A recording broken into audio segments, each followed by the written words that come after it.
জুম্মার নামাজের পর গণ অনশনের ডাক দিয়েছে জগন্নাথ বিশ্ববিদ্যালয়ের শিক্ষার্থীরা। আবাসন সমস্যা সমাধান ও দ্বিতীয় ক্যাম্পাস প্রকল্প বাস্তবায়ন সহ মোট 4 দফা দাবি আদায়ের লক্ষ্যে এই কর্মসূচি ঘোষণা করা হয়েছে।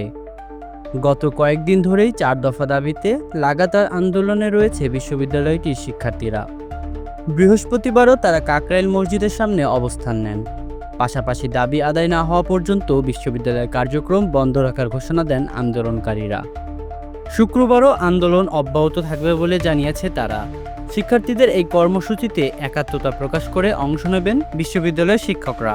বৃহস্পতিবার রাত 11:30টার দিকে কাকরাইল মসজিদ মোড়ে চলমান অবস্থান কর্মসূচি থেকে এক প্রেস ব্রিফিংয়ে এসব তথ্য জানান জগন্নাথ বিশ্ববিদ্যালয় শিক্ষক সমিতির সাধারণ সম্পাদক অধ্যাপক রইস উদ্দিন। তিনি বলেন, আমাদের দাবি পূরণ না হওয়া পর্যন্ত আন্দোলন চলবে।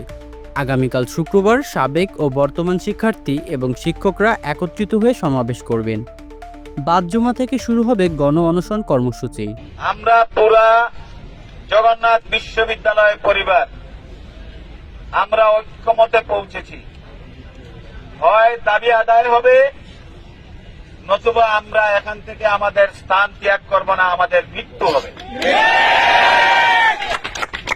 আগামীকাল সকাল 10টায় জগন্নাথ বিশ্ববিদ্যালয়ের আমরা বর্তমান যে সমস্ত শিক্ষক কর্মকর্তা কর্মচারী এবং শিক্ষার্থীবৃন্দ আছি, আমরা তো থাকবই, পাশাপাশি আমাদের সাবেক যারা জমিয়ান আছে, আমরা আপনাদের মাধ্যমে আমরা কর্মসূচি ঘোষণা করছি।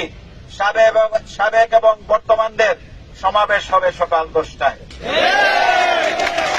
শিক্ষার্থী, শিক্ষক, কর্মকর্তা কর্মচারী সবার সেই সমাবেশের পরে কালকে জুমাবার আমরা সবাই জানি, জুমার নামাজের পর বাদ জুমা আমাদের সামনে আর কোনো গত্যন্তর নেই, আমরা গণ অনশনে বসে যাব। ওইটা থেকে পালিত হবে গণ অনশন এবং অবস্থান কর্মসূচি। উল্লেখ্য, তাদের 4টি দফা হলো: 1. আবাসন ব্যবস্থা নিশ্চিত না হওয়া পর্যন্ত জগন্নাথ বিশ্ববিদ্যালয়ের 70% শিক্ষার্থীর জন্য 2025-26 অর্থবছর থেকে আবাসন বৃত্তি কার্যকর করতে হবে।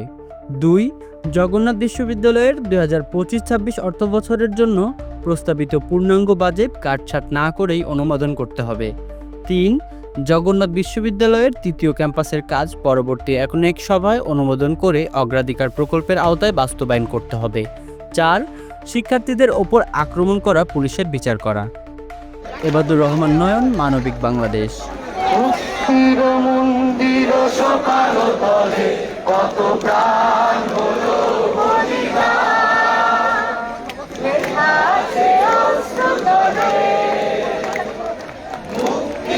মন্দির সকাল তলে কত প্রাণ হলো বলিদান।